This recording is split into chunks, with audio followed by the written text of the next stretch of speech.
The doctor was right. Mom's recovery at home was much quicker and more dramatic than Dad and I could have imagined. 3 weeks later, she was walking unaided, although she still limped, and most of the hoarseness was gone from her voice. Her speech was still slurred to the point where you wanted to finish every sentence for her, but now you could easily understand every word out of her mouth. I think this was mostly due to the fact that Christine brought Ben to her house every afternoon. At first, I was sure Christine wanted to use this as an excuse to spend time with me. But I was busy writing and could only spare an hour or so in the afternoon to play with Ben on the floor, feed him his lunch, or just watch him take a nap with his mom. As soon as he went to bed, I would go back to work and try to finish the second book. Then I'd go back downstairs, spend another hour with my son before dinner, and go back to writing again. All in all, my sleep was suffering. For several days in a row, Kristen hung around the room trying to engage me in conversation. I made it clear that conversation was not on the agenda, and she stopped bothering me. After the first week, Kristen would only show up in the room for the first hour or so, the time I spent with Ben, and would return after dinner to pick him up. She seemed more than content to let Mom and Dad spend time with him that she deprived us of, and I spent 2 or 3 hours a day with my son, and Mom and Dad spent the rest of the day with him. Nevin, you may have noticed that I just referred to Ben as my son. That's because the DNA test came back just 5 days after I gave my saliva.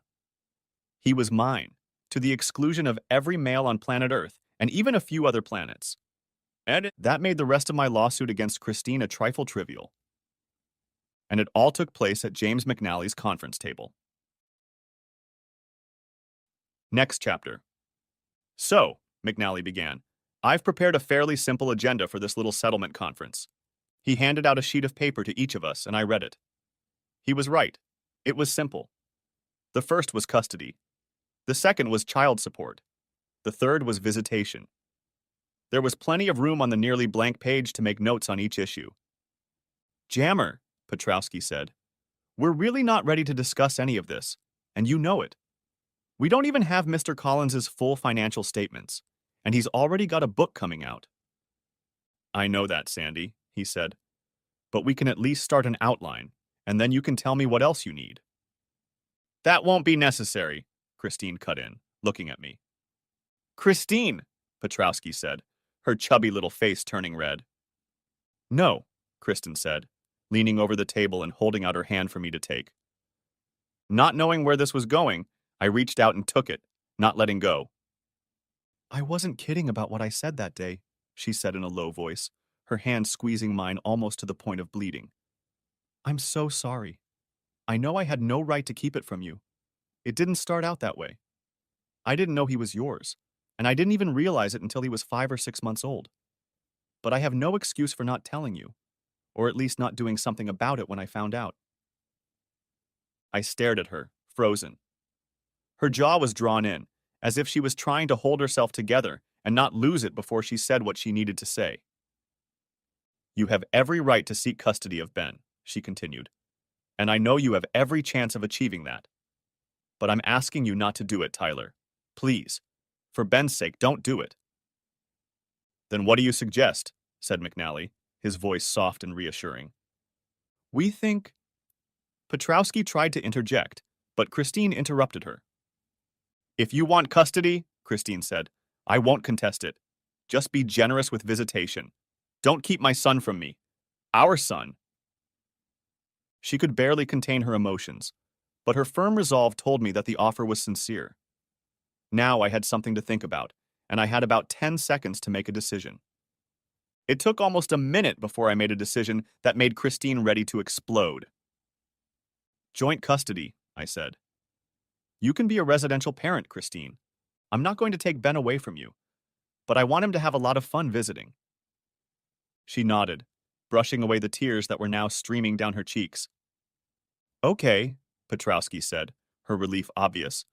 Then what about child support? I don't want to get them, Kristen said. Tyler will do what needs to be done. I shook my head. $250 a week, and I'll pay his health insurance and medical expenses and set up a fund for his college. I don't need your money, Christine said. I can. That's not enough, Miss Petrowski interjected, turning to McNally. You know it's only a fraction of what the court will give her. Not a dime, Christine said. I'm going to have to insist, I said, ignoring the lawyers and smiling at Christine. I don't want our son to live like a pauper because you feel guilty for being such a jerk. Okay, Christine snorted, half laughing, half crying as her tears subsided. Thanks. Visits? Said McNally. Generously, I said. I think what we have going on right now is working well, Christine said, and I want to expand it. But I already see him every day, I said. You have to see him, don't you? I'm starting work over semester break, she said. Teaching at an elementary school. One of the teachers is going on maternity leave, and they offered me a contract. So I'm hoping you and your parents can look after it in my place. Are you going to work? I asked, more surprised by that than by the offer of a visit. She nodded, smiling. I know, it's too late. But better late than never, right? I was shocked. She was trying. She was going about her life, not just talking. Holidays and weekends? Said McNally. We'll figure something out, I said. Just write something up for review and we can get it all done. Christine, Petrowski intervened, watching in horror as her ship sank. You need to think about this. You're giving up a lot. Christine looked at her with a sad and patient expression on her face. I've already thought about it, Sandy. It's a lot to give up. I'm doing what I need to do for Tyler and Ben.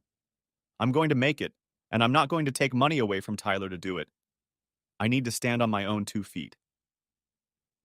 Christine turned to look at me, and I tried to hold back tears both from the joy of being able to see Ben every day and the sadness of seeing how much Christine had changed since the collapse of both of her marriages. Next chapter. I called Marisa that evening. It was late, almost 11:30, but she answered on the first ring, alert and attentive. Yes, she said. Hi, I said back. Great. Hello.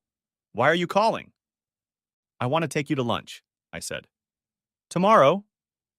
Why? Thanks to you, I now have a son I'm starting to get to know.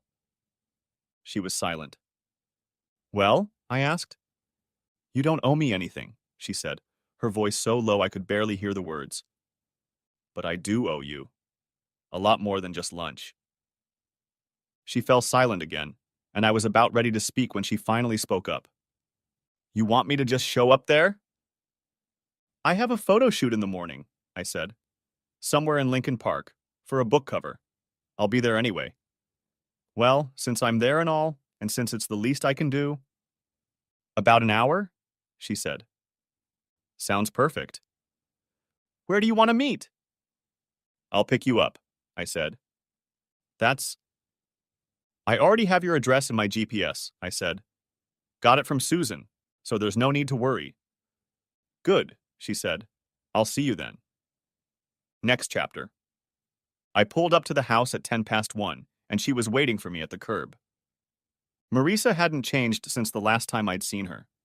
Still a huge, spiky head of black hair, black eyeliner and lipstick, black clothes. True, she'd allowed herself to throw on a denim jacket for the fall chill. What are you in the mood for? I asked, opening the door for her, then skipped to my side and got in my car before I got fined for double parking. Never mind, she said. You're going to have to help me, I said, focusing on the narrow street jammed with cars on both sides. This isn't my neighborhood. Turn right up ahead, was all she said. 5 minutes later, we pulled up in front of an establishment on Halsted Street. A cafe called Babariba, the big sign read. And thank goodness they had a parking lot. It was a Spanish tapas restaurant that I'd only been to a few times in the past. Being clueless, I let Marisa order and she did a great job. Small plates of grilled octopus, garlic potato salad, goat cheese in a light tomato sauce, and toasted bread to spread it on. The piles of appetizers kept coming and coming. All in all, everything was wonderful and enough to feed an entire army. Marisa, of course, loved it all and greedily devoured every bite on every plate. I'd take a bite or two, and she'd finish it. And so it went on for an hour, We spent that time socializing. She was doing well in school and had already started sketching out a plan for a novel. An idea that came up while I was working with you, she said cryptically, and didn't say anything else. Instead, she turned the conversation to me, to the book, and to the cover photo shoot I'd experienced that morning. Do you really think that's appropriate? Came a voice from behind us as our meal was coming to an end. Turning around, I saw two 70-something men with blue hair and wan eyes standing near our table, heading for the exit. They looked at Marisa in her outfit with cocky displeasure. Did we do something to offend you? Said I. They looked at me like they'd just stepped in a pile of dog shit. It's a nice restaurant, one of the men said, looking at Marisa with a twitching nose. And I expected the diners here to have better manners, I replied. Apparently that's not something they check at the entrance. The ladies sighed, the men glanced over, and Marisa snorted. If it helps, I continued, we can try to do something more inappropriate to offend you further. Like interrupting your private dinner with your snotty attitude? Marisa covered her mouth with her napkin, trying to keep the food in her mouth. The team of old men, humming, put on their expensive coats and silk scarves and strode toward the door. I noticed they had time to stop at the receptionist's desk and say a few heated words. I'm sorry, Marisa said when I turned around to continue our conversation. About what? She resumed her meal, now quiet and sullen.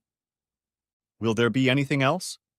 The waitress said, appearing as if by magic. From the look of her, she hoped there wouldn't be, which only whetted my appetite. Is there a problem?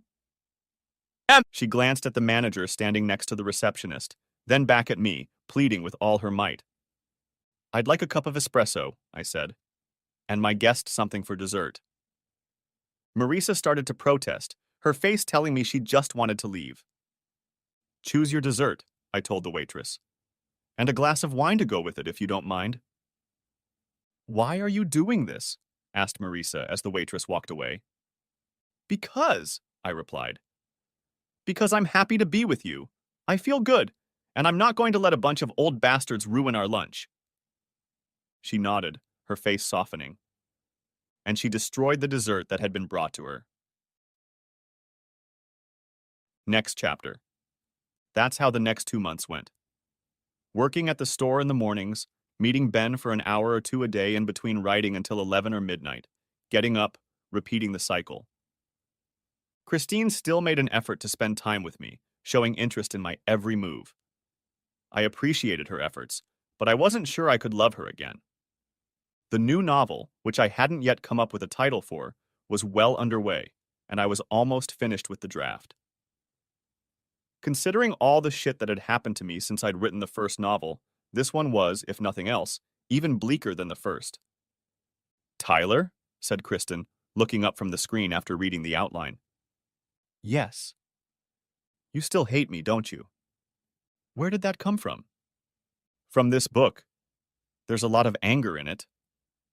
I stared at her, not knowing what to answer. The silence dragged on. Then she walked over to the chair I was sitting in, leaned over and kissed me. I'm more sorry than you can imagine, she said. I tried to smile, and she took the opportunity to sit on my lap and hug me. If my folks hadn't been downstairs with Ben, and if it had been so long since I'd had female companionship, I would have jumped up and pushed her away or something. But I didn't. I know I messed up, she said, looking me in the eye. I know that, and I hate myself for it. I've hated myself for quite some time now, to tell you the truth. Then why? Because I was a spoiled, rotten little bitch and you didn't want to obey, she said. I tried to. You know that, right? I thought that's what you wanted. You just didn't want to go along with me. She nodded. I know that, Tyler. It wasn't you. It was never you. You have to believe that. And yet, I said. Yes, she muttered. But not because he was better than you. He represented something better. Something I thought was the best at the time. But I never wanted anyone but you. You may hate me, she said, her voice softening. I understand that. I'd hate you too. In fact, I hated you. When you were with Allie. It had nothing to do with... I know, Still, she was telling me how good you were, in more detail than I wanted to hear, and all she did was make me cry that I once had you. Try being on my side, I said. I was the one who got dumped. Then I found out you were with him before when you were still with me, lived with me, not even separated, let alone divorced. She nodded, biting her lower lip. What are you doing? I said, my voice nothing more than a hoarse whisper. You hate me, she said. I want you to take it out on me. Too. I... Then what was it? It was so long ago, she said. Please. You want me to take it out on you? And I'm still sitting here listening to you? Guilt overwhelmed her, and she lowered her eyes. And when are we supposed to do this? I demanded. I'm sorry, she said. You'll be sorry again, I said. You ripped my heart out and stomped on it, Christine. What did you expect? Gratitude? Just not so much anger, she said. I'm not angry, I said. I just think you're playing games with me. Games I don't have time or heart for. A couple times she started to speak but stopped. All I had to do was wait, until about the 6th time. Then my patience broke. Just say it, okay? I'm sorry, she said. For what happened a few minutes ago and everything. It's just, well, I've been thinking about it. About what? Well, you know, something like friends with benefits. I want to be with you, spend time with you. And if that's the only way I can do that, then so be it. I shook my head. I had enough of that when we got divorced. Enough for a lifetime. Then maybe a date, she suggested. Let me think about it. But you've already thought about it, she said. You've been thinking about it for months. And every time I bring it up, you just say you'll think about it. You want my immediate answer? I said. Her lips tightened at the expression on my face and the tone in my voice. Do you ever think you'll say yes? Not to take me back. Just to give me a chance? A chance to prove how much I love you and how much I'm willing to do to make it up to you? I don't know, Christine, I sighed. I honestly don't know. Chapter 15. In early November, I got a call from Natalie. 2 weeks tomorrow, she wheezed. What do you mean 2 weeks tomorrow? I asked. The party to celebrate the release of your first great American novel. It's a mystery thriller, I corrected her. Oh, don't be modest, she cooed, coughing at the end. It's brilliant, and 4 famous authors agree with us. Really? I said, surprised that the ploy of sending out advances for comments had worked. Who read it? James Patterson, Tammy Hogue, Dennis Lehane, and be prepared for this, Stephen King. Stephen King? Yes, she said, as surprised and shocked as I was. He doesn't usually comment much, but he really liked this book. To the point where he might be at the party. Really? Really? Then what do you want from me? A new suit, she said, and to be at the party on the 16th as an author, and to be really nice to the publishers and everyone else. Okay, I said, and then I thought about this. Who else is going to be there? From our group?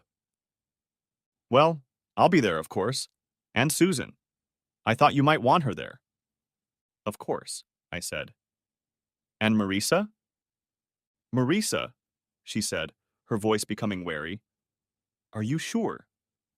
She's really the only one worthy of praise, I said. You know she is. She's the one who made you look at me, and her edit was. Well, it's a much better book. Okay, she said slowly. I'll see what we can do. You're not so sure, I said. Don't get me wrong, she said. I mean, there are a few people who know about her. It's just, you know. None of them have ever seen her face to face? Something like that. Well, she's coming, I insisted. Even if I have to drag her there kicking and screaming. It'll give her a chance to learn more, maybe help her make some connections. Natalie sighed. It's your party. I'll take care of everything myself, I said. You don't worry. I'll take care of everything. You just make sure they don't kick us out when we get there, okay? You're the boss, she said, and disconnected. Next chapter. The next day at almost noon, a FedEx driver pulled into the driveway and rolled a large, heavy box up to the front door. Tyler Collins? He asked. That's me, I replied. Sign here, he said, flipping open his electronic notepad. I scribbled my signature and took the box inside. It was 20 copies of Long Gone, my first book. Next chapter. I immediately quit writing and then drove to Chicago to buy 3 new suits with all the shirts, ties, socks, belts, and whatnot that came with them. It cost me $8,000, but I wasn't about to look like a hayseed in the dazzling lights of the New York literary scene. My repeated calls to Maurice's apartment went unanswered, and I didn't bother to leave a message. Instead, by 5:30, I was perched on the porch of her house. By 10:30, I was nearly freezing and ready to give up when I saw a familiar long-legged gait walking down the block toward me. She was with someone and they stopped at the porch. Tyler Collins, she said. The tall, skinny guy with her had greasy hair, tight jeans, and 3 earrings in each ear. He looked like the drug-addicted lead guitarist of a punk rock band. He had a bottle of cheap wine in one hand and a cigarette burning in the other. I've been trying to call, I said. I was out, she said. I just need a few minutes. She turned to the guy who was with her. Back off. But now, she said, looking him in the eye. He threw me a dirty look and then did as she said. I hope you have something to drink, she said. He just took my evening's entertainment with him. Come on, I said. We'll go get a drink. No, she replied, turned and walked in the opposite direction. There's a liquor store on the corner. You buy. I hurried after her, and 10 minutes later, she was already letting us into her apartment with wine in hand. I bought her 2 bottles to make up for ruining our date. Sorry to interrupt, I said, throwing off my coat and standing up against the radiator to warm my ass and feet. You bet, she said, turning her back to me and pulling 2 glasses out of the jelly wine jar. I haven't had any fun in months. I brought you a present, I said, reaching into my coat and pulling it out. She turned, carrying the glasses and bottle of wine into the impeccably neat living room of her loft apartment. Setting down the bottle and glasses, she looked at my outstretched hand. Sit down, she commanded, pouring the glasses to the brim. I obeyed and held out the book to her. Mine? I nodded. She opened it. To Marisa, I wrote on the inside cover. A million thanks can never make up for everything you've done to help my dream come true. With incredible sincerity and appreciation, with love, Tyler Collins. Very nice, Tyler Collins, she said as she read the letter. You haven't seen everything, I said, taking the book and flipping through the dedication page, then handed it back to her. With sincere gratitude and much love, I whispered as I watched her read. This book is dedicated to the most incredible sisters on planet Earth, Marisa Key and Susan Karapova. You're goddamn stupid, she said, closing the book and placing it on the coffee table between us. My bad, I said, but I meant every word. She just stared at me, sipping her wine and drinking it in one fell swoop. Good, she said. Then let's have a little party, shall we? She got up and turned on the sound system. John Coltrane played a melancholy saxophone. That's good, she said, sitting back down and refilling her glass. It's not over yet, I said, taking a sip of wine. And it's going to get better from here? They're having a publication party in a couple weeks, in Manhattan. Publishers and probably a lot of authors will be there. Maybe even Stephen King. Stephen King? She snorted. Now that's someone who could use a better editor. God, his early work was so good, so promising. Now it's word processor diarrhea. Still, I said, it'll give you a great chance to meet a lot of very important people. Her eyes narrowed as she realized the meaning of my words. I'll pay, I said. It's the least I can do. Not just for the book. For help with publishing, for editing. I took a sip of wine. To my son. She stared at me for a minute, then started laughing. I'm serious, I said. I know you're serious, she said. That's what's so pathetic. Can you picture me there? With Stephen King? Maybe with John Updike? Be serious, Tyler. I slammed my glass down, startling her for the first time since I'd known her. What the hell are you scared of, huh? Are you afraid that if you meet these people, maybe make a good impression, you'll have to join society? It's good for your career. And you're laughing at me? You won't let me even try to repay you for all you've done for me. She said nothing, preferring to stare at me with a fiery gaze as she drank her second glass of wine in one fell swoop. That's a good idea, I said, taking the bottle of wine and holding it out to her. Get drunk. Dodge your big chance. She let me fill her glass, but only took a sip before setting it back down. Then she stood up and walked over to the window, looking outside while John Coltrane's saxophone set the mood in the dim apartment. Okay, I heard her say. I'll go. I stood up and walked over to the window. And you're going to have fun and try to meet people and be nice, I said, standing next to her and looking at the dark street below. I'll try. And will you celebrate the release of our book with me? It's your book, she muttered. It's our book. I could never have done it without you, and it was next chapter. I spent the night at Marissa's and woke up early, somewhere around 5:30, to the sound of the shower. We were sitting at the table, sipping strong, scalding coffee, and neither of us wanted to talk.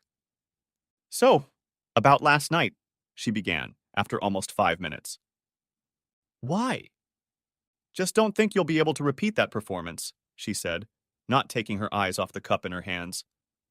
It's just, well, it's been a while, you know? For me too, I agreed, looking up at her and meeting her eyes when she looked up. Anger flashed in them, and I smiled.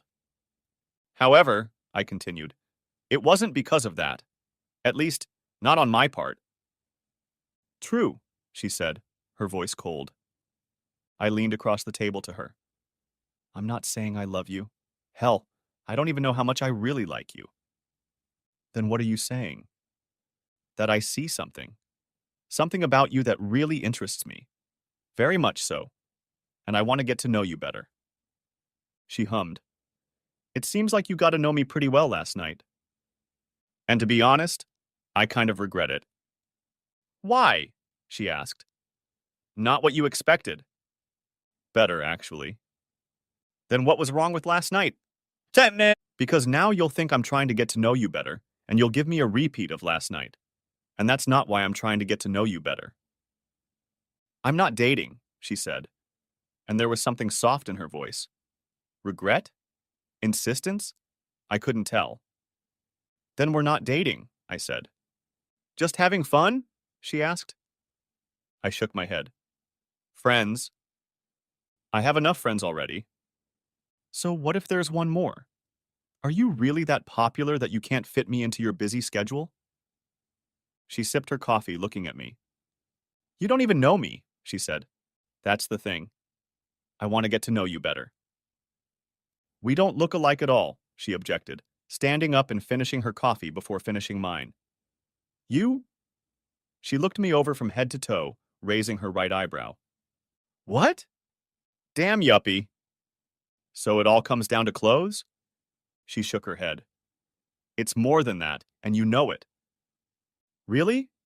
Like the fact that I wear jeans and shirts and you dress like, well, like you, means we can't learn more about each other? Maybe spend some time together? Have dinner or a drink or something? You saw what happened when we went to dinner. People look past you. They pay attention to me, and they think I'm crazy. Then why do you do it? I asked. You know how they look at you, so why do you dress like that? Because it's none of their damn business, Marissa said, her voice rising. I want them to look at me because of me, not because of how I dress. And yet here I am, asking you to do exactly that, and you refuse. I'll say it again.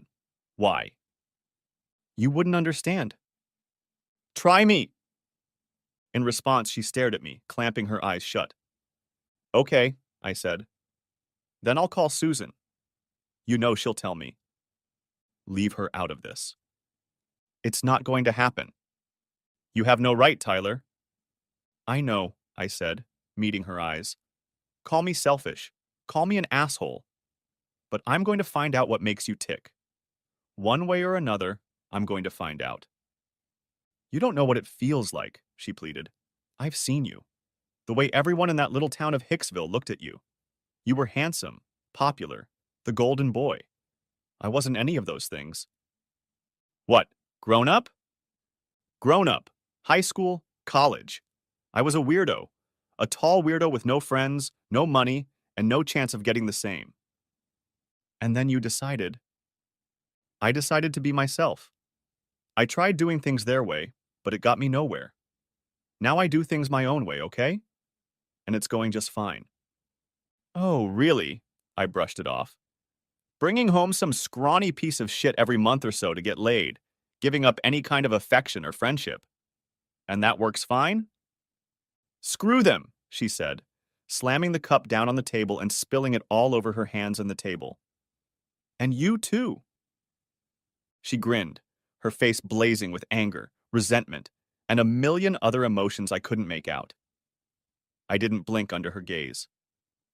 I like you just the way you are, I said, reaching across the table. I don't care if you change even a little. Yeah, sure. Say it in 2 weeks. Say it when you and I go to your precious little party and everyone looks at me like I'm some goddamn monster. And you're a goddamn freak because you're with me. I don't care about them. You say that now, but you will. You'll care about them.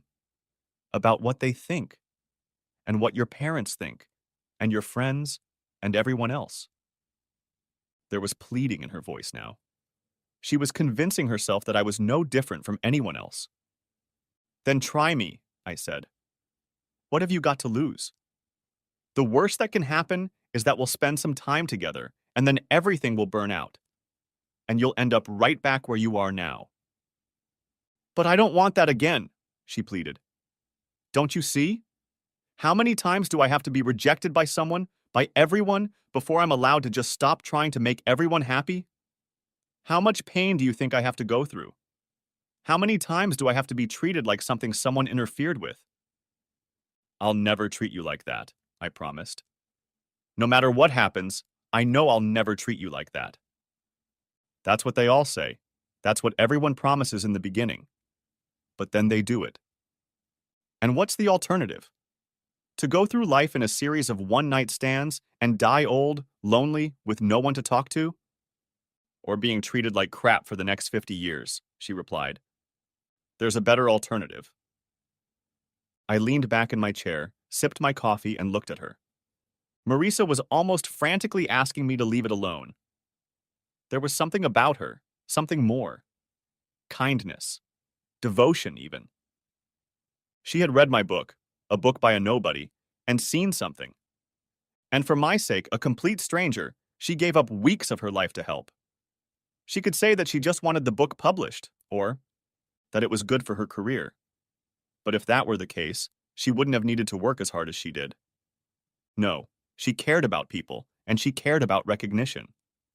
It was just that she wanted that recognition on her own terms. I want to take you out to dinner, I said. You pick the place.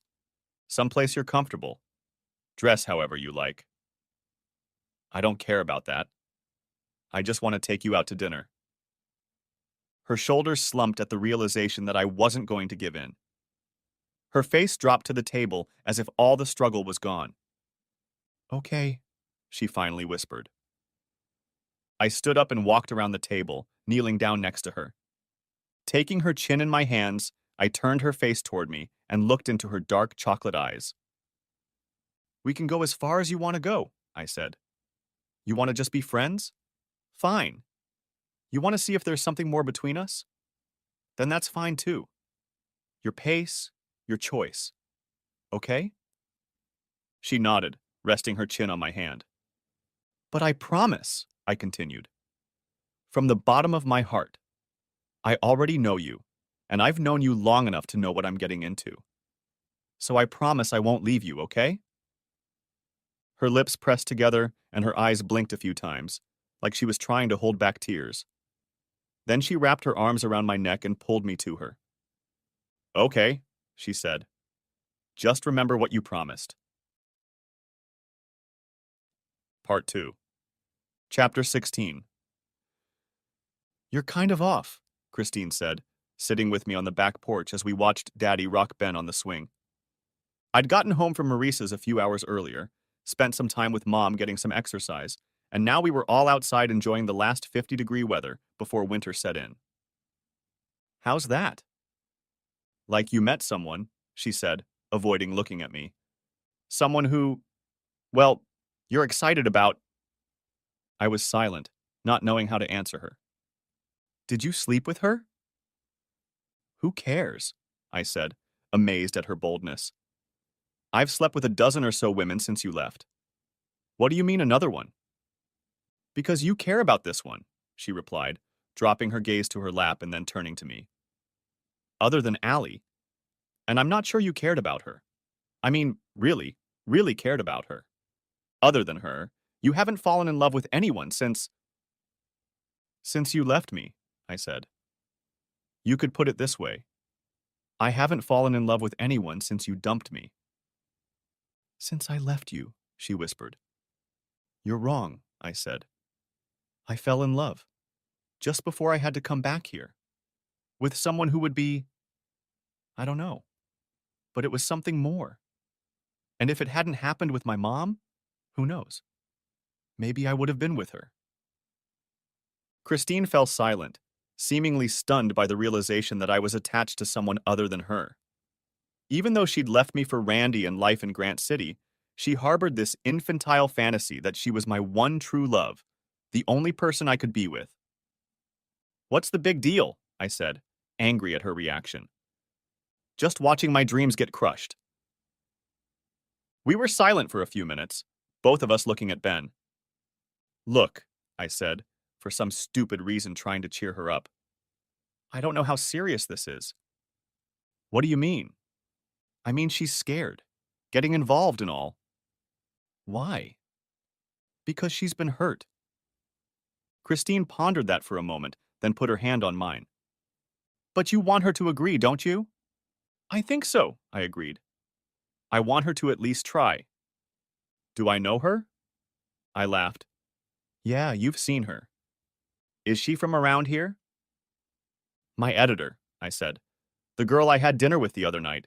The one who told me about Ben. Christine's eyes widened. But she's a wonderful person, I objected. Smart, kind, beautiful. In short, wonderful.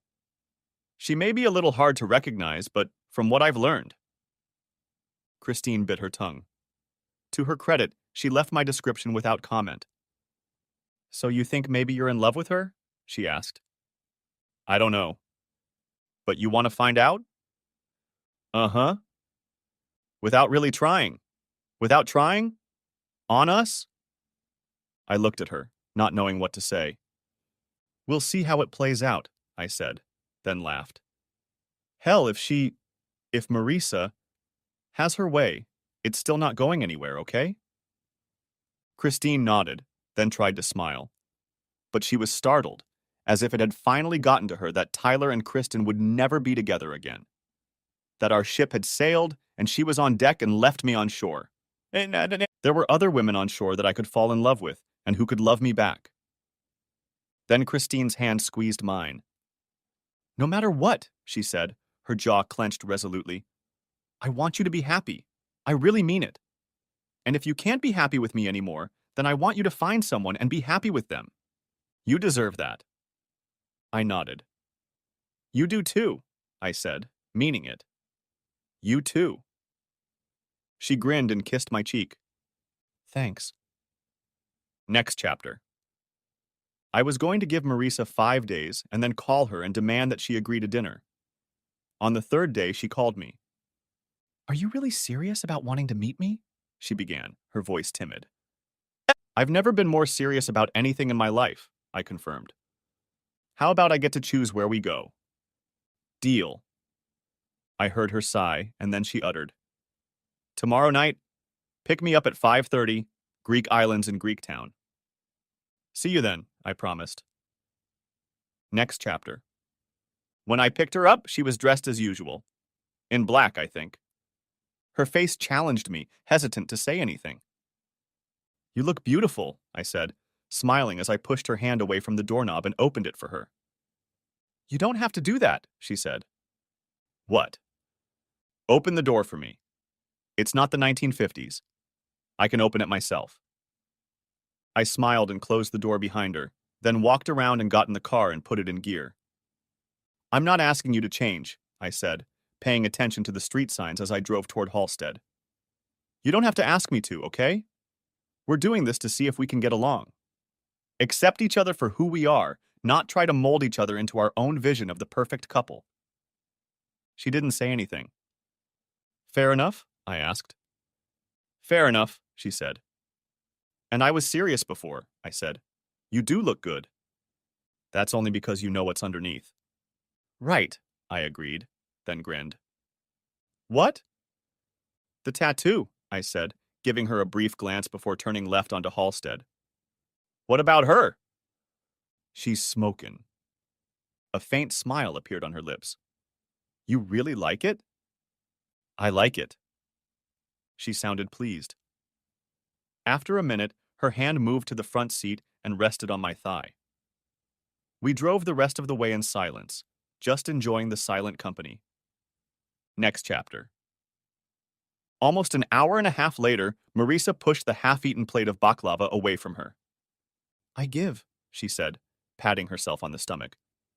You're kidding, right? What, you think I'm a pig? I smiled. This is the first time, in the 15 or so times we've been together, this is the first time you've left a crumb on your plate. At that moment, a waiter, some Greek guy in his 40s, with slicked back black hair and a 5 o'clock shadow on his face, came running up to our table. He looked at his plate, then at Marisa, then back at her plate. His face spread into a wide grin. What? She asked. You too? The cooks? He said. I had a bet with them. $50. I told them there was no way you could eat that. They bet me you could. Then you won, she said, her lips curving into a smile. $50, he said, then tapped himself on the temple. I knew it, you know. She's slowing down, I told them. They laughed and said it didn't matter. Great, she said, pushing away from the table. Now everyone thinks I'm a pig. Not a pig, he said, putting a hand on her shoulder. Active, high metabolism, good appetite, but not a pig. Oh no, definitely not a pig. He eyed her, and I could tell by the look on his face that he wanted to mess with her, pig or not. I think we're ready for the inspection, I said, interrupting his stare. He tore it off and held it out to me. I slipped 100 under the check. His eyes lit up at that. Change, he asked, knowing my answer. We're even, I confirmed. His face lit up. Thank you, he said, taking the check and bill off the table and walking away. Thank you, Marisa said, placing her hand on mine. It's my pleasure. Now what? I patted my stomach. I don't know about you, but I could use a walk. She groaned at that prospect, rubbing her distended belly. Come on, I said. It'll do you good. So we did. For the next hour, we strolled across the highway bridge and into the loop, commenting on our favorite buildings and people rushing home late from the office. We guessed which one was a lawyer, broker, trader, etc. Next chapter. An hour and a half after dinner, we parked in a vacant lot half a block from her apartment. Are you coming? She asked. I shook my head. I was serious before. There's not going to be anything else like this until we know, both of us, where this is going. But I want you to come in, she said, taking my hand and squeezing it. I really do. And you'll be on your best behavior? If that's what you want, she said. If it's not. She raised an eyebrow in response to the assumption left behind by her words. It's not what I want, I said, but I think it's for the best. Whatever you say, she said, opening the door. So are you coming? I turned off the engine and joined her. Once in her apartment, as impeccably neat as the last time I was there, I think she was a little clingy, we sat on the couch, listened to jazz, drank wine, and talked about books. What was good? What was bad? Why? How they did it? And what would make good books even better? Then we talked about our childhoods, families, friends, and everything else under the sun. She became easier and easier to talk to as we got closer and closer, and she seemed to let her guard down more and more as our conversation continued. I could get used to this, I said, sipping the last sip of wine. What, me? To jazz, I said. And to you. She smiled and reached for the bottle of wine to pour me another. No, I said, pushing my cup away. I've been here almost 2 hours, and I've got a long drive ahead of me. Stay the night, she said, not offering or demanding. Just like that. Just like, spend the night. Where will I sleep? In the bed, of course. Oh, I said, leaning back and looking at her. And you'll be on your best behavior? Will you? A smile played on her lips. It lit up her whole face in a way I hadn't yet described. Especially that smile, which had a kind of girlish innocence to it. I'll try. Then I will too, she said. I'll try, that is. Do you think you'll succeed? Depends on how much more we drink. Then let's have one more drink and then we'll go to bed. This was my fault. I knew it from the beginning, but it was all about her easy, flirtatious demeanor. I just broke down, leaned in and kissed her. Just a light kiss on the lips, but then she came back and wanted more. And before I knew it, we were already on her couch. The next morning, I was putting on my jacket so I could drive back to Grant City and give Marisa a chance to study before class. So when's the next date? She asked. When do you want it? Tonight? How about tomorrow? I smiled. Might be a little difficult, with your school and everything, and me trying to write another book. So when? Friday? Time? I shrugged. Depends on what you want to do. Marisa paused, biting her lip and looking up at the ceiling. Then she turned to me, a combination of defiance and awe on her face. I want to meet your friends, she said. My friends? The ones you went to school with. The ones you went out and had fun with that Friday. You said they meet on Fridays. I stammered. There was a good chance that Allie or Kristen or both of them would be at the meeting that Friday.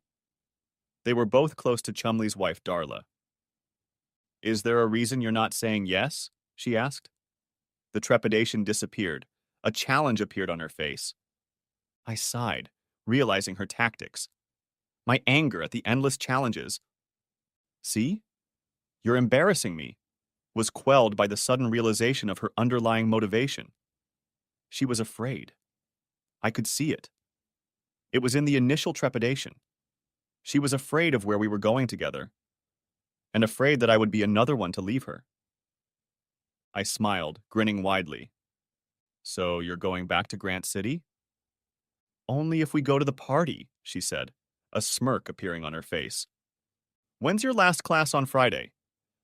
Don't be evasive, she said. If I have to, I'll walk out of class. That's not a reason either way. It's just yes or no. Well, I continued, I was just hoping you could come early. I'd really like you to watch me work on the sequel. Her look told me she thought I was being evasive. If you think I'm going to be put off by your book, spend all night. Oh no, I interrupted. It's just that the party starts at 7. Since you're coming and all, I just wanted to make sure you had a couple hours to at least look through it and see if you noticed anything important before I finished it. Her eyes narrowed, trying to catch the catch in my answer. If it helps, I said, I can email you the finished work. Then you'll have a few days to review it at your leisure, and we can discuss any problems when you arrive. That way, we'll be sure to get to the party on time. So you'll drive you to the party? Sure. Why wouldn't I? Hell, you're going to have to meet them all sooner or later anyway. Maybe even sooner, right? I guess so, she said, suddenly not so sure of herself. Good, I said. Then I'll email you the attachments, and if you have time, go through as many of them as you can. Of course, bill me so you get paid. It's not a favor, as you understand. Just call or text me when you're in town so I'll be ready to accommodate you. She nodded idly, her thoughts wandering. Do you think I could get a kiss before I leave? She walked over to me like a zombie, leaned over and pecked my cheek. I'll see you Friday, I said. As I left, she stood in the doorway looking at me, but she didn't see me. Touche. And then I shuddered. What would Kristen and Allie do? Next chapter. On Friday, Marisa didn't lose her temper. She was the same. Black gothic clothes and makeup. The only real change was a long black cloak to match the cooler weather. Her mom, who had never seen her, was at first taken aback by her appearance. But she quickly calmed down when Marisa sat with her for about 15 minutes and patiently questioned her about her recovery, and, even better, you'll know if you try this with any grandmother, how she was spending her time with little Ben. Dad, who by now had gotten used to Marisa's appearance, and if not resigned, at least no longer shocked, just listened to them and smiled, only occasionally inserting a comment or question. I sat on the couch next to Marisa and watched them. Then we lurked upstairs for an hour and a half, where Marisa proceeded to point out some serious plot holes, character inconsistencies, and problems with the flow of the new book. Don't get me wrong, she said halfway through destroying my writing. She's actually very good. Probably better than the first one. And I'm sure you would have noticed most of it during the initial editing and revision process. So at least I saved you time, right? Right, I said, knowing I wouldn't have noticed half the errors she'd found in 3 days. By 7:15, we pulled up to Chumley and Darla McWhorter's house last in a long string of cars in the packed driveway. Christine's car was parked directly in front of us. Marisa must have noticed my hesitation, or the narrowing of my eyes, or, more likely, the way my knuckles turned white as I gripped the steering wheel tighter. Trouble? She said. There was more than a hint of sarcasm in her voice. Just so you're ready, I said, turning to her. My ex-wife's car is parked there. You knew she'd be here? Said Marisa, her eyes widening. I nodded. She's very good friends with Darla. And you didn't say anything? I turned to the car in front of us. You wouldn't have believed me. She squirmed, embarrassed that I'd figured out her game. Besides, I said, relaxing, it was bound to happen sooner or later, right? And with everyone here, pretty much both of our friends, Christine's and mine, I don't think she's going to do anything about it. Maybe that's not such a good idea, Marisa said. I shook my head. You're not backing down now. We could go back to your place, she said. Just watch a movie or something. No. I got out of the car, walked around it, and opened Marisa's door. Marisa, who was always quick to open her own door before I could do it for her, just sat there. Come on, I said, holding out my hand to her. She didn't move, so I reached down and took her hand, gently pulling her out of the car. Why don't you relax? I said. It'll be okay. When Darla opened the front door, her smile at the sight of me was replaced by confusion at the sight of Marisa. Hi, sweetie, I said, leaning over and kissing Darla on her chubby cheek. This is Marisa. Hi, Tyler, she said, unclenching her jaws. Marisa. Marisa tried to smile and nod her head in greeting, but froze just as Darla did. Where should we put this? Said I, holding out a plate of venison sausage, cheese, and crackers, standing on 12 bottles of light. Darla immediately came to her senses, smiled radiantly, and took my hand. This way, handsome, she said, leading me through the crowd in the living room and into the kitchen. On that long journey of only 25 feet, I felt two things. Footsteps and stairs. Marisa's footsteps a few inches behind me, and the silent stares of my classmates and their lovers at me and my new girlfriend. I managed a smile and a nod to them all on my way to the table laden with appetizers. Beer or wine? I asked Marisa, once the appetizer plate was pressed against the table between the plate of crudités and the pot of barbecued meatballs, and the beer was on the porch to keep it cold. Marisa turned her head from the crowd, most of whom had already returned to socializing with each other, and her eyes met mine. She looked like a deer in headlights, her eyes seeing nothing. Beer or wine? I repeated. She shook her head. How about beer? Said Allie, appearing behind me and holding out a bottle of light to each of us. Hey, Marisa. Marisa took the beer while nodding at Allie. Thanks. Haven't seen you in months, Allie said, trying to put Marisa at ease. I have to say, I hadn't expected this turn of events. To be honest, I was more afraid of Allie's reaction than Christine's. But Marisa still remained silent. Does that mean Tyler's almost finished another book? Almost. Good. Allie took Marisa's hand, then turned to me. I'm going to go introduce her to everyone, okay? Sure, Allie, I said, keeping my eyes on Marisa. Come on, honey, Allie said, pulling Marisa toward a group of women, including Christine, chatting in the corner. She's hot, Danny Koss said, sipping his beer. Kind of weird looking, Chumley McWhorter agreed with me. Very pretty, though. Yeah, I'd work with her. So is she a vampire or something? Asked Chumley. Marisa was clearly out of his zone, and everyone else's for that matter. Goth, I explained. They call her a goth. In the corner, Christine eyed Marisa warily, and the other ladies didn't know what to do. Allie took the lead, however, encouraging everyone to talk. Does she have any weird piercings? Asked Chumley. Most chicks on the internet have them, Danny agreed, then grimaced at the thought. They probably hurt, you know. I turned and looked at both of them, but their eyes were fixed on Marisa. Jesus, guys, calm down! You didn't answer me, Chumley pressed. Any piercings? Chumley is a plumber, by the way. How would I know? Jesus, Tyler, Alan Wilkinson whispered as he joined us, pushing his long brown hair back and brushing it out of his eyes. You sure make life interesting, huh? What do you mean? Said I. First, you have fun with the most attractive girl, convince her to marry you, go to Florida and make a fortune or something, he said, his eyes fixed on Marisa. Then you go off to write a book and stuff, Danny added. Probably entertained half the hottest beach bunnies in Florida. And now you're here again, Chumley said, picking up all the interesting ones while we still have time to look at them ourselves. Next chapter. So what were you all chatting and laughing about? I asked Marisa on the way home. She was in high spirits, and I realized the evening had been a success. About all sorts of stuff, she replied, giggling. I swear to God, giggling, at the answer.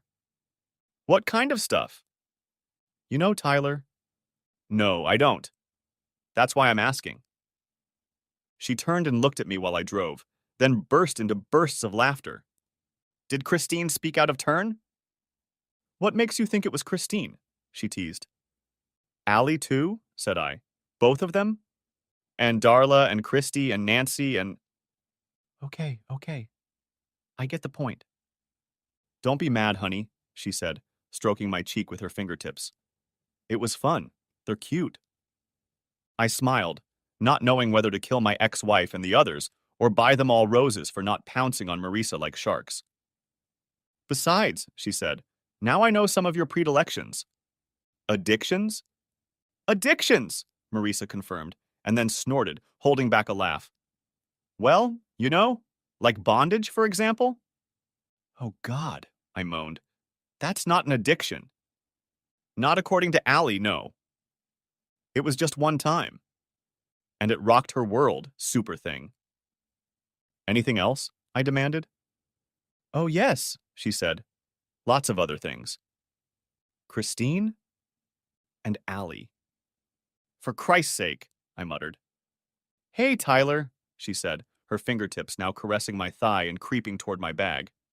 Yeah? Maybe we're close enough. Maybe know each other well enough. That you could take me to a hotel and, try some of these things with me? Tease, I said, vowing revenge on all gossipy, sucking up and telling women. She only laughed louder. I can't wait to call Susan tomorrow. Stopping at an intersection, I turned to her. Enjoy your laugh, young lady. Perhaps you'll learn about my predilection for spankings. Giving or receiving? She laughed. They don't really go that far back in your past. I couldn't help it. Her laughter was infectious, and I just laughed along with her. Okay, more like giggled, but I'll admit it just took my breath away in that moment. So shameless. So happy. It felt good. It felt good to be a part of her jubilation, even if only as the instigator of the joke. And then I realized I was in love with this girl. In me. In a soon-to-be, maybe if the experts are right, but what do they know, successful author in love with this strange, oddball, silent, brilliant, absorbing incredible amounts of food goth girl. Into this sweet young lady with the brilliant smile and infectious laugh. We had nothing in common except a love of writing and good books. Nothing. Is that really how love works? It certainly wasn't like any love I'd ever dreamed of. Would it strike her too? Would she fall in love with me? That last one scared me, because now more than ever I realized that I really wanted her to fall in love with me. Chapter 17. Problem, Marisa said when I answered the phone 3 days later. What? The party, she said. It's next Saturday. Yeah, I confirmed. We're flying out Friday morning. We'll spend Friday and the next day in Manhattan, go to the party and fly back Sunday afternoon. What's the problem? I won't be able to make it, she said. What? I can't come. Why? She was silent. Come on, Marisa, I said. What's the problem? Something came up, that's all. What? Just something. Something I can't get rid of. I took a deep breath. Ever since we'd parted ways on Saturday at noon, I'd been looking forward to the upcoming mini vacation with Marisa. Then can I at least see you before I leave? Sorry, she said in a barely audible whisper. Marisa, what's wrong? Did I do something? It's not about you. It's just, well, something happened. Can we talk about it? She was silent. Marisa? I'm sorry, Tyler. And she hung up. When I tried to call her back, the phone went to voicemail. I left her a message. Then another message an hour later. 6 messages on Tuesday also went unanswered. By late Wednesday morning, I was frantic. Why don't you get off your ass and go see her? Dad told me. Jesus, you've been walking around all damn day. Just go to her. Find out what's wrong. I looked at him, then at Mom, who nodded in agreement. And I obeyed them. I sat on the porch outside Marisa's apartment for 3 hours before one of her neighbors came home and saw me there. She's not here, the burly woman said. Left early yesterday morning, suitcase in hand, caught a cab. Did she say where she was going? Sorry, she said, and I could tell by the look on her face that she meant it. Next chapter. I was driving home on the highway, holding my cell phone to my ear when she picked up. Hello? Susan? It's Tyler. She paused, then said slowly. How are you? Susan, have you heard from Marisa? She canceled her trip to New York, won't return my calls, and now I've been to her apartment and... She's with me, Susan said with sadness in her voice. What happened? Did I do something? It's not about you, Tyler. Then what is it about? Susan sighed. I can't talk about it. Can I talk to her? Talk to her? At least say hello? That's probably not a good idea right now. Why not? She doesn't want to talk to you. I don't think it would be a good idea to force her, okay? Is there anything you can tell me? Not right now. She paused. Tyler, I'm so sorry. I was afraid you'd think that. I'll tell you that she's not sure how you feel, but I warned her that you probably care about her. I'll tell her that now, okay? Maybe it'll make a difference. Damn it, Susan, I said. Let me tell her that myself. Please. Goodbye, Tyler. I'll call you when I can tell you more. I promise. She disconnected. That's when I got pulled over for driving 80 at 65. It was an older cop who had obviously been here before and recognized the look on my face. Problems with women? I just nodded, staring straight ahead in a daze. Well, getting your ass killed, and probably getting someone else killed, sure doesn't solve them, does it? I shook my head. I'm sorry. Don't apologize. Slow the hell down. He walked back to his car, muttering. Then a thought hit me, and I spent the rest of the drive home hoping Christine would be there. Next chapter. What did you and Marisa talk about? I asked once we were in my room. Kristen smiled and then grinned widely. It's not funny, I said, trying to contain my anger. She's gone. Doesn't want to talk to me. From the look of horror on Christine's face, I realized with a sinking feeling that this wasn't something she'd intentionally done. We weren't. All were just stories, Tyler. We really weren't. You saw us. She was laughing. I nodded. What kind of stories? Christine lowered her eyes, squirming. What kind of stories, Christine? I insisted. You know, maybe something racy and some funny stories. When we were together, when you were growing up and stuff like that. I know about the racy stuff, I said. What about growing up? Just some of the things we all did.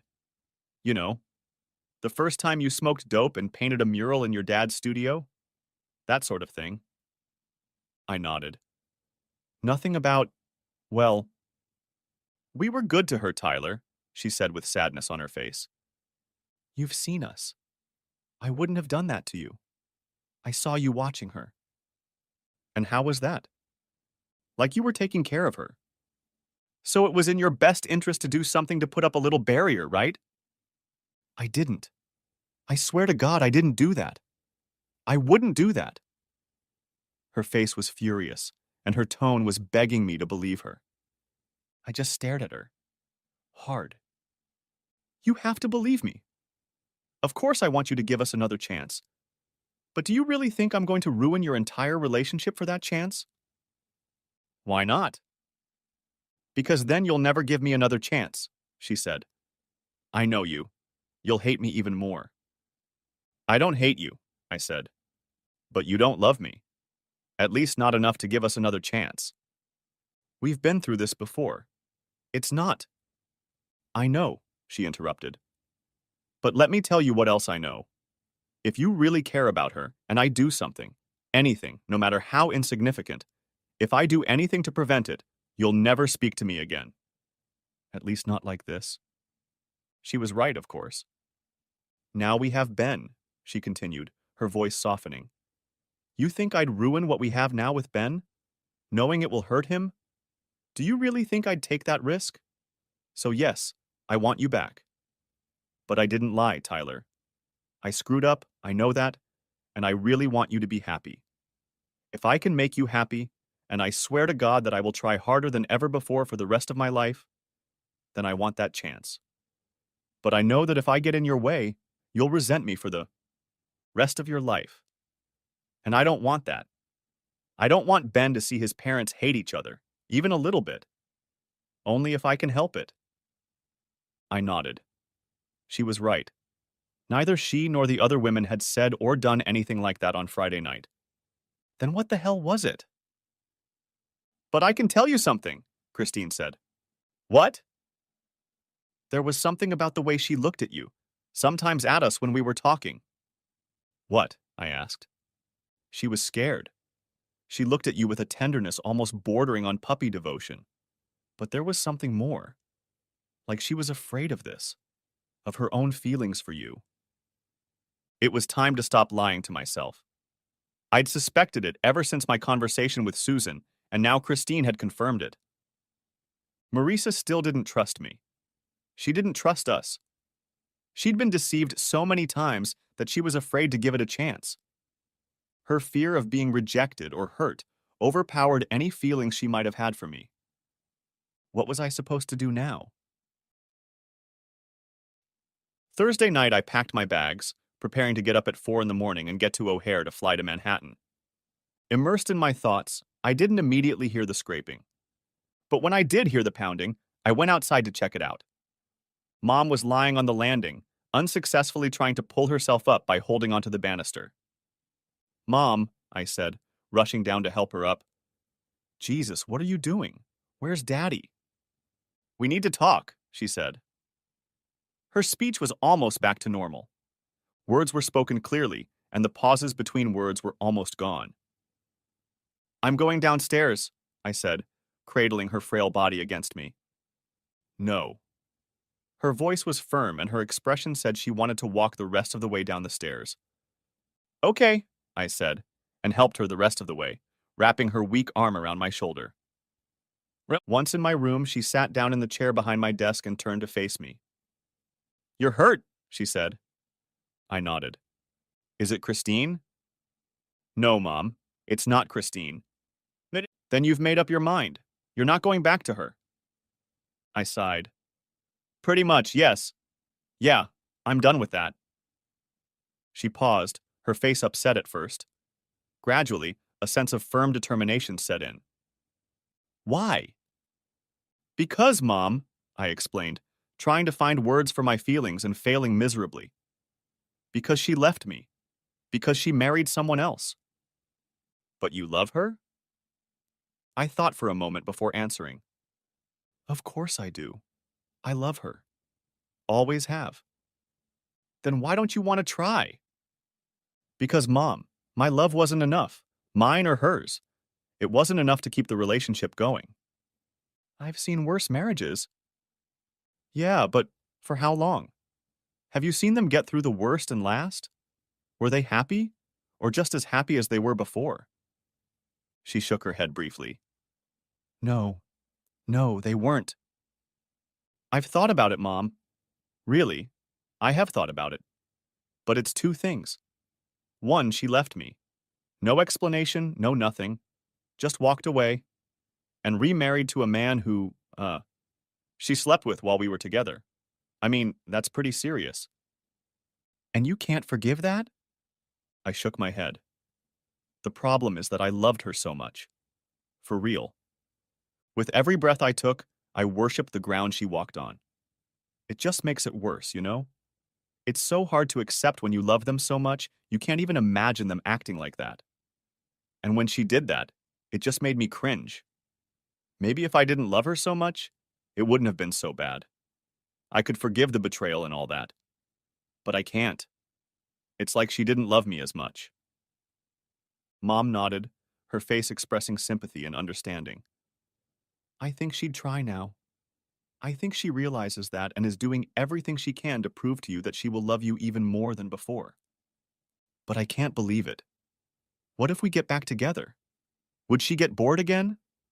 If she really loved me as much as I love her, she would never get bored with me. Did I ruin everything? Of course you did. A lot. I'm not saying it was all her fault. Still, she was the one who left, without a word of warning or explanation, and she was the one who moved on. And honestly, I think the only reason she wants to try is because we're both back here, and Randy is divorcing her. She's back with her family and friends and everything, and there's no more Randy." Mom nodded. "You said there were two reasons." "Ben," I said. "Right now, Ben is growing up in a single-parent household. He sees all of us, but he's used to the way things are.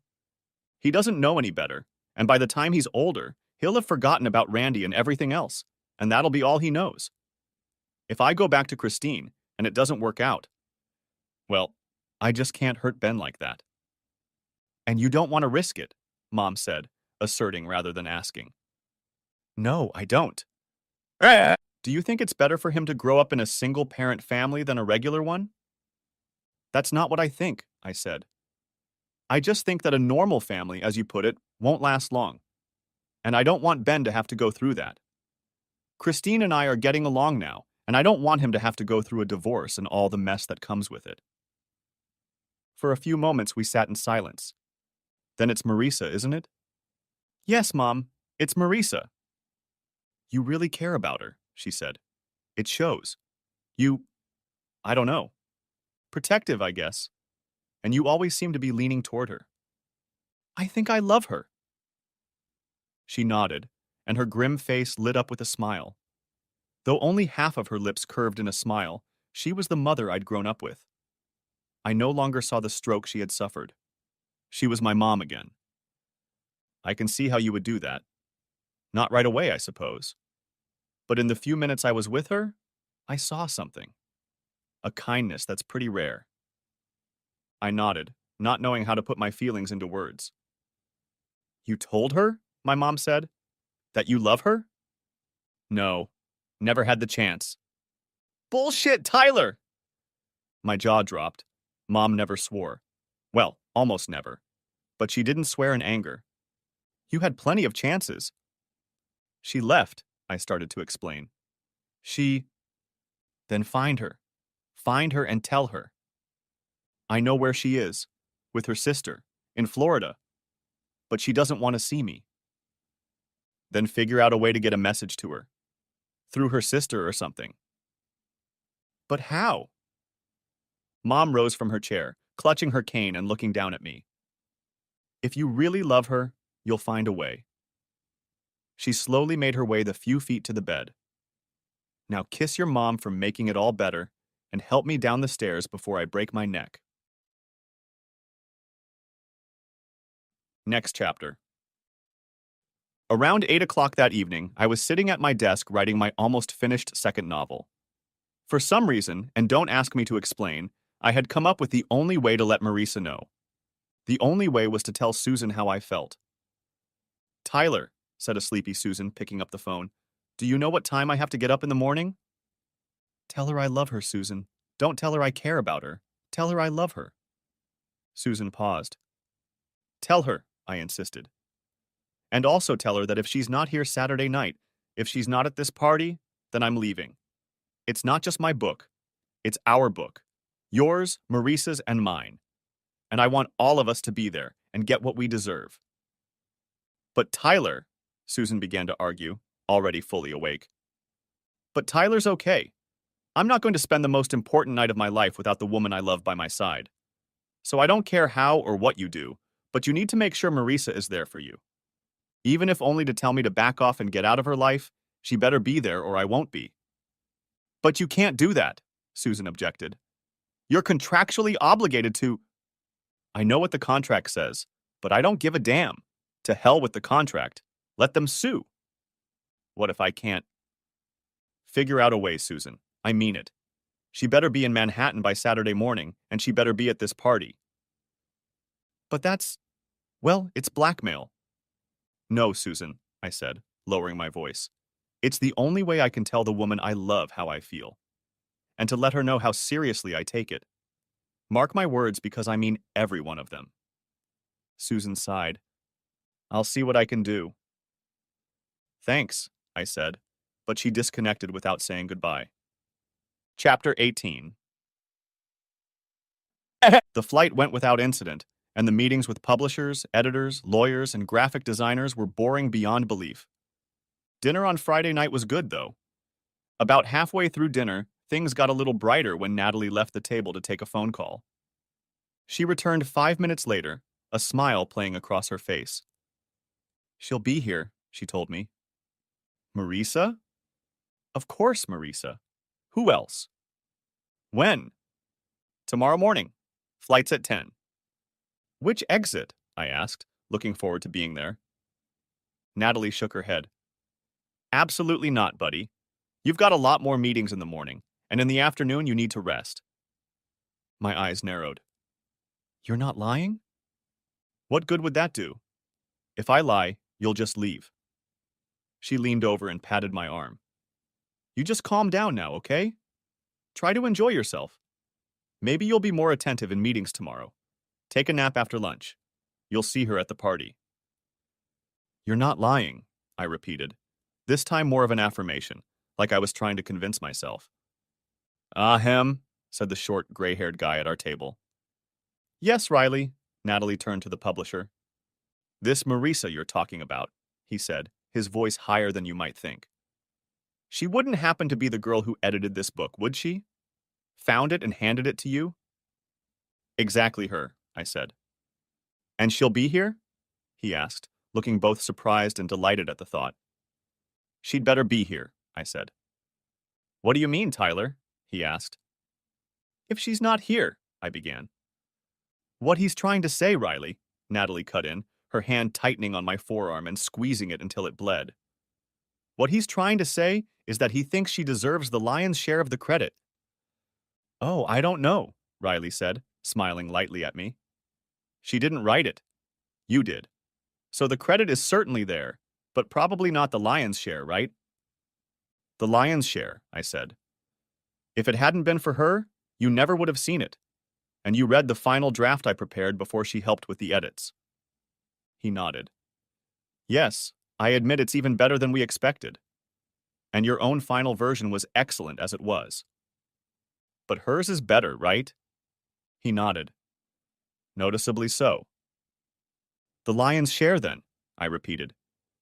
Then I'll look forward to meeting her, he concluded, diving back into the duck breast on his plate. I smiled, wondering if he would still think that way when he saw her in person. I remembered the first time I'd seen her, and wondered how I'd ever fallen in love with that ghost on my doorstep. Next chapter. The party started at 8 o'clock on Saturday night, and I got there 5 minutes early. The party was in the ballroom of the Waldorf Astoria Hotel, and there were huge posters of my picture and book cover scattered all over the place. There were also several hundred copies of the book for the press, critics, and various literati and celebrities who were to attend the launch. I spent an hour and a half autographing each book. There were already several dozen people there, mostly crowded around the bar or at one of several tables laden with canapes. I didn't recognize any of them. Nor did I see Marisa. I felt my hand being squeezed and turned around. Susan, I said, leaned over and pecked her cheek. Congratulations, Tyler, she said, looking around the room and back to me. You should be proud of yourself. Thanks, I said, seeing that she was with someone. Someone in her 30s, like me, with a square jaw and short-cropped light brown hair. No Marisa. Where? I want you to meet Todd Muller, she said. We're dating, Todd said, smiling and holding out his hand to me. You can say it, babe. Really? We're dating, she said, smiling at him. Tyler Collins, I said, responding to the firm handshake. Thanks for coming over. And congratulations, too. Susan is a very special lady. He smiled at her, and she answered him with a warm, easy smile. Don't I know it, he said. We met during a trial a few years ago. She wiped my ass. And then I ran into her at the grocery store. A Cuban grocery store, no less. A little hole in the wall, lurking in an alley. She patted his forearm. You don't have to tell him the whole story. He shrugged and grinned. I just told it. Except for what we drank. Something from a papaya. And one thing led to another. And here we are, Susan said, giving him a peck on the cheek. I'm happy for you, I said. You deserve it. She smiled warmly at me. And you're the one who encouraged me to try it. I nodded, still looking over their shoulders and glancing around the room, trying to spot Marisa. She'll be here soon, Susan promised. You know how it is. Makeup and traffic and all that. I searched her face for signs of deception, but she seemed honest and sincere. Tyler, I heard a voice say, come here for a minute, will you? I headed toward the entrance and saw Riley McMasters standing next to two men I'd seen 1,000,000 times before in pictures and on screen. Tyler, he said, I'd like to introduce you to Clint Eastwood and Stephen King. I'm honored, I said, shaking both their hands in awe. Thank you, Eastwood wheezed in a familiar voice. Nice to meet you, Tyler, King said as I shook his hand. It's a great book. Really well done and everything. Yeah, Eastwood agreed. Thank you. Really. From the two of you, that's very high praise, right? Eastwood chuckled. You don't know why I'm here, do you? For the party? I suggested. Or is there going to be someone here you want to see? He has no idea, King said. Eastwood chuckled. I'm the lead partner in Tricorner. Tricorner? Now they both chuckled, shaking their heads incredulously. Tricorner bought the movie option, Natalie cut in from behind me. Hey, Clint, Steven. They both gave her a hug and a peck on the cheek. Natalie, you're an old battle axe, King said. Still finding hot newbies, aren't you? When are you coming to my agency? She answered him. They all smirked, interjecting barbs. But my thoughts were preoccupied with something else. By 9:30, my nerves were on edge. Susan, facing them, kept preaching patience, but my patience was running out. By then, I had spoken to almost every one of the 200-plus people in the banquet hall and had returned to Eastwood and King, who were now joined by Carl Hyacin, an incredibly talented mystery writer from Florida, one of my favorites. So you're saying this girl, Hyacin said, with a look of disbelief on his face. This Marisa. She's the one who read it and got Natalie to contact you? And edited it, I confirmed. True, King said. And she's a student? Working on her doctorate in English. Creative writing, too. And Natalie's been listening to her? Said Hyacin. I nodded. She's really good. And at editing, too? Asked King. I mean, was it just spelling here and a phrase there or something else in there? No. It was a whole ball of wax. Does she spell too? Asked Eastwood, speaking a few words for the first time in 5 minutes. A little, I guess, I answered. She wants to. I know she does. But she's waiting for more experience. Life experience, as she says. How's she doing with dialogue? Eastwood asked. Writing dialogue. How is she? Have you read the book? All three nodded their heads. Did you like the dialogue? The nods continued. She helped me revise a lot of things. Not completely. Mostly a word here and an accent there. But it did change a lot of things, that's for sure. Hyacin whistled softly, King nodded thoughtfully, and Eastwood only pursed his lips and narrowed his eyes. Holy shit, Hyacin whispered, coming out of his reverie. What? Said I, seeing Eastwood's eyes narrow to little slits and King's mouth open in awe. My God! Eastwood wheezed. I wish I was 30 years younger. Holy shit, King agreed. I turned to see a tall, elegant woman in a simple green sleeveless dress enter the room and shyly look around. Her hair was cut short and parted to one side, with that part almost covering her left eye. A small green purse was clutched to her ribs, her only jewelry besides her dress, and simple high-heeled shoes. Marisa, I whispered, amazed at the transformation. You know her? Said King. Is that her? Asked Hyacin. The editor? You had to work with her? Said Eastwood reverently. Sorry, I muttered, walking toward her without looking back. She noticed my approach when I was still 20 feet away from her. Her body tensed, the nervous, searching look replaced by embarrassment or shame. Her eyes lowered to the floor, then rose again to meet my gaze. You came, I said with relief. She nodded. You? I didn't recognize you, I said. When you walked in, I had to look a second time. Do I look okay? Yes, I said, reaching for her hand. You look normal, maybe even a little better than okay. Really? She said. Because I feel like a Barbie doll. Barbie dolls have never turned me on before, I whispered in her ear.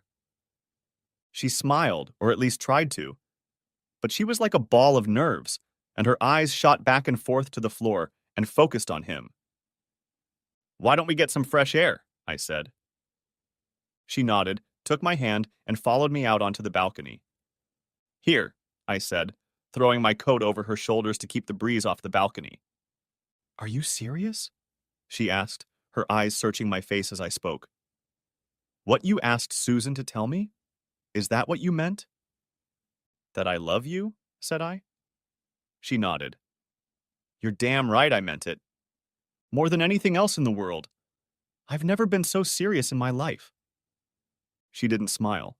Instead, her eyes sank into mine and wouldn't let me go, and her face searched for any sign of a lie. I sighed. I'll tell you when I realized it. On the second night. Well, not really, but the next day when I was driving home. The second night we spent together? When you didn't? You know. The first night was great, don't get me wrong, I explained. But the second night was magical. And the drive home was pure torture because I knew I wouldn't see you again for days. I realized I didn't want to wait a couple of days. Not even a couple minutes. But I called you first, she protested. I was afraid to push you. You made it clear that you don't want to? Not sure. It could just be infatuation, she said. You're describing infatuation. I shook my head. I've thought about that before, but it isn't. It's like it was when Christine and I were first together, only stronger, much stronger. I remember that. I loved her with every breath I took, but I could still put it off when I wasn't with her. And with you, I can't even think about it. The book hasn't gone anywhere since that second night. Maybe 10 or 12 pages, and they're all crap. I know I'm going to have to rewrite it in its entirety. Then say it, she said. Say it again. Convince me. I love you, Marisa Key, I said, coming close and taking her face in my hands, looking into her deep brown eyes. I swear to God, this is not puppy love. It's not lust or infatuation or anything like that. I know. I've been through it, and it's not what it is. She pressed her lips together. Don't try to make yourself believe it, I said. Just believe it. It's a fact. And you need to face it. You can't run away just because I want to spend the rest of my life proving to you, proving every minute of every day of every year, that I love you. Tears came to her eyes again, but she was still silent. I love Ben too, I said. But you know that. No more and no less. In a different way, the way a father loves his son. And so do my family members. I love them too. Don't you? She nodded, urging me to finish. You, I continued, smiling softly. I love the way books are written about you. The books we both mock. Sentimental romantic crap. Only this is stronger, more real. I love Ben, but I want his ass out of the house by the time he graduates college, if not sooner. And my folks? Well, I'm already looking for a new place to live with my mom almost getting better and all. I kissed her, only lightly touching my lips to her tear-wet lips. I could taste the salt and the scent of peppermint. And me? She whispered. I never want you to leave the house. Only if I'm with you. I could spend every spare minute of every day from here to infinity with you and never get enough of you. Are you sure? Pretty damn sure. And 5 years from now? Will you still feel the same way 5 years from now? If we play our cards right, it will only get stronger. Is that a suggestion, Natalie? I heard from behind me. Riley, Natalie sighed. You're ruining everything. You. Men! Marisa ignored them, instead wrapping her arms around me and burying her face in my shoulder. I love you too, she said. More than anything in the world. But I'm scared. Is that a confession? Said Riley. Hush, Natalie hissed. What's wrong with you? If I give you a ring, will you accept it? I whispered in her ear. And would that convince you that I'm serious? But I ran away, she said, snorting. I know, I replied. But I know why you did it. You were afraid. You didn't leave because of, I don't know.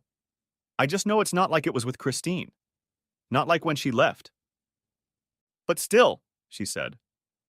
I was abandoned, I said. You didn't abandon me. You were scared and you ran away. But you wouldn't do that again, would you? I felt her head bob on my shoulder. And you really do love me, don't you? Yes. And now you know I love you, right? And I mean really know. You know I'm telling the truth. I know, she confirmed. So let me say it again, maybe a little more formally this time. Should I buy a matching ring and fall to my knees? Or do you just want to run off and get married somewhere? Or am I bringing all this up too soon? Should I wait for the ring before you? You know, she said, pulling away and looking at me. Tears glistened in her eyes, but her lips curved in a joyful and playful smile. You little horny dog, I accused. I think that was consent, Natalie confirmed for Riley. Next chapter. Hours later, Marisa spoke up. Can you really believe this? Clint Eastwood wants me to write the script. To help me and him write the script, I corrected her. And only if they actually make a movie based on it. Whatever, she said. Clint Eastwood. And Stephen King still wants you to edit a book for him. I don't know if I want to do that now, she said. Why? Well, I mean, what can I do? Jesus, Tyler, he's Stephen King. You'll break his heart if you say no now, I said. She was silent for a moment. What are you thinking? Just wondering, that's all. About what? I asked. Whether any of them would look at me with one eye if I, well, you know. No, I said, genuinely embarrassed. I don't know. What do you mean? If I showed up as Marisa. Marisa is the young, angry, black-clad chick you described to them. I don't think anything would have changed, I said. That's the Marisa I fell in love with, the one I still love to this day. That Marisa hooked me, so I'm sure she would have hooked them too. So this new Marisa, she said, flinching as I ran my fingertip along the lines of her tattoo. Do you love her too? Is she the real Marisa? I said. Maybe. I rolled over onto my back, propping my head up with my hand and stared at her. Why? Why did you do that? I mean, you look amazing, but I'm going to love you no matter how you dress or what color makeup you wear. For your sake, she said. I didn't mean to embarrass you. I looked at her. I've never embarrassed myself. Not once. She smiled. I know you have. That's why I love you. And why I really know, that you love me too. But this was your night. I wanted it to be dedicated to you, not that damn editor you're so madly in love with. I smiled. Well, that's nice. New look? Oh, that too. But no. I was thinking about how great it would be to have Clint Eastwood lusting after my chick. Think about it. He's a Hollywood star, Dirty Harry, for crying out loud, and he wants my woman. She laughed. And how do you know I don't lust after him too? Because you're in my hotel room. The end. Thanks for watching. I hope you enjoyed it. So subscribe to my channel and watch the next video.